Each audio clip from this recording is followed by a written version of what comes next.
For you to understand the gospel of the grace of God is too easy. Easy peasy. Okay. For example, I am an atheist. Or let's say agnostic. No, not atheist, agnostic. I'm an agnostic. I don't believe in God. I don't believe in the Lord Jesus Christ. I don't believe in the Holy Spirit. I don't believe you. I don't care about you. I don't care about anything. I care of myself. Myself is my God. I'm the God of myself. You know, so that's an atheist. I respect you, respect me. Those are an atheist. Now, how you can apply, how can you able to win me for my salvation?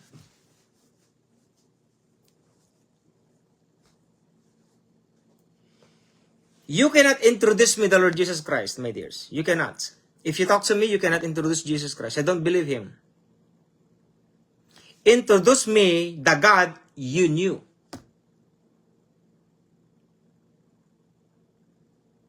So how can you give me death, burial, and resurrection if I told you that? You cannot. That's why salvation is not death, burial, and resurrection. For you to win me, tell me who your God is. You're down. You know nothing about your God, not the Lord Jesus Christ. You know nothing about God the Father. You can only prove who God the Father is if you have a relationship with Him. 1 to 10. How is your relationship to God the Father Himself? I will tell you, many of you are 0. You cannot hide me, my dears. I can discern you. Oh yeah, I can discern you. 99% 0. Why you don't have a relationship to God the Father? You called Him my Father, but you don't know Him. I don't know why. You know? How can you call to God the Father wherein you don't have connection with Him? You don't even know Him. One word. Do not write it down. It's okay. When you say God the Father, who is He in your life?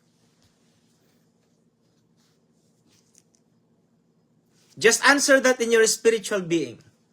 Who is God the Father in your life? Do not cheat. I cannot see you, but God the Father knows you. I am telling you, my dears, God the Father, oh, do not mess around with Him.